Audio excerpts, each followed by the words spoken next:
تفتكر لو واحد بياخد 100,000 وواحد تاني بياخد 10,000، تفتكر أنهي واحد هيكون مبسوط؟ طبيعي بدون تفكير كتير اللي بيقبض 100,000 هيكون مبسوط وهيكون حياته أفضل بكتير من اللي بياخد مجرد 10,000 بس.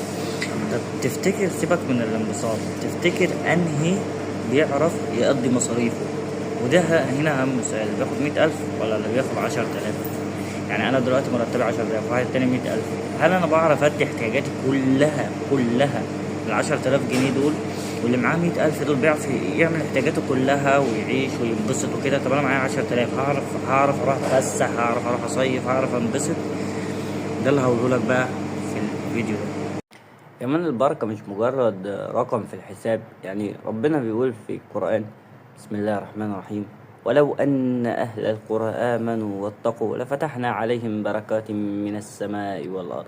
البركة مش بس مجرد فلوس زيادة، البركة طمأنينة، إحساس بالسعادة.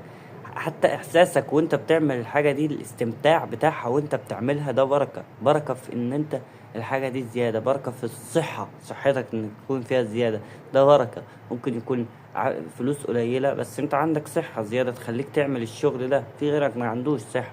ناس بتقيس النجاح برقم في الحساب البنكي او صورة على الانستا او عربية او فيلا جديدة او مش عارف ايه. بس ممكن برضو تيجي لواحد تاني هو يومه مجرد ان هو بياخد 10,000، معهوش 100,000 دي، بس هو عنده بركة مع عياله، بيفرح لما بيشوف عياله. بركة في وقته ان هو 24 ساعة بتوع يومه مكفيه. اللي بياخد 100,000 دول مش محتاج يجي 48 ساعة، بل هو عايز زيادة عليهم كمان، عشان بس مجرد بس ان هو يقعد بس مع عياله او يقعد مع نفسه يشوف الدنيا مشيت ازاي. هو مبيعملش حاجة، ان هو شغال شغال شغال شغال وبس. البركة بتيجي في حاجات بسيطة جدا جدا. ممكن يبقى هو بياخد 10,000 جنيه، بس عارف يستمتع، جايله بركة في صحته، او جايله بركة في الاستمتاع زي ما قلت لكم قبل كده. هو بس عارف يستمتع، دي لوحديها دي نعمة، او دي بركة لوحديها.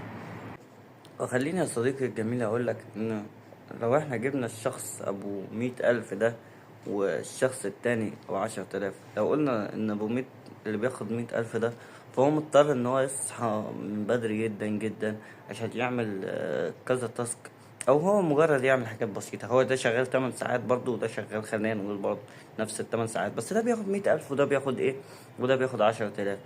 بس ال100,000 دول هو مضطر ان هو يقسمهم على علاج كذا، ويقسمهم على دكتور كذا، ويقسمهم على مصاريف عياله اللي في مدرسة كذا وكذا.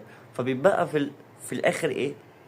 ولا حاجة. ممكن تحسبه كمان يعني تدخله مع صنف المساكين. المسكين ده اللي هو ايه؟ اللي هو قوته مكفيه، مكفي يومه بس، مكفي شهره. 100,000 هم مكفين شهره بس، مكفين شهره، مش عارف يعمل اي حاجة تاني، مش عارف يعمل اي حاجة تاني. تلاقي مثلا ممكن لك انا مش عارف اشتري عربيه جديده، بالنسبه لك حاجات تافهه، لكن هو فعلا مش عارف يعمل اي حاجه. هو ال100,000 دول مكفينه وبالعافيه. يعني لو في شهر دخله 99,000، هو مش هيعرف يعيش، مش هيعرف يعيش. فاهم ازاي يا صديقي؟ لكن نيجي لصاحبنا ابو 10,000 الحنين ده. صاحبنا ابو 10,000 دول قدر ياخد جمعيه، قدر بالجمعيه اللي دخلها دي قدر ان هو يعمل مصاريف كويسه، يخطب مثلا بيها. قدر بعد كده عمل جمعيتين تاني، قدر يتجوز. وسط الجمعيات دي قدر ان هو كمان يحوش له مبلغ مثلا 1000 جنيه او 2000 جنيه كل شهر. قدر يشتري مكنة مثلا يشتغل عليها لو الشغل اللي هو موجود فيه خسره. قدر يعمل حاجات كتيرة. ليه؟ عشان ال10,000 جنيه دي فيها بركة. وهنا أهم حاجة البركة. البركة. ولو انت هنا يا صديقي عايز يكون عندك بركة، لو انت عايز يكون عندك بركة، حاول ان انت تصدق، حاول ان انت تطلع حاجة كل يوم، حاول ان انت تدعي دايما ربنا في الصلاة: يا رب اديني بركة في مالي، اديني بركة في صحتي، اديني بركة في عيالي، اديني بركة في كل الحاجات دي. ادعي دايما ربنا تطلع صدقات كتير كتير كتير جدا. ليه؟ لان انا فده مال من صدقة، فلوسك كده كده مش هتخلص. فدونت وري يا صديقي، ودمتم بخير. يعني السلام عليكم.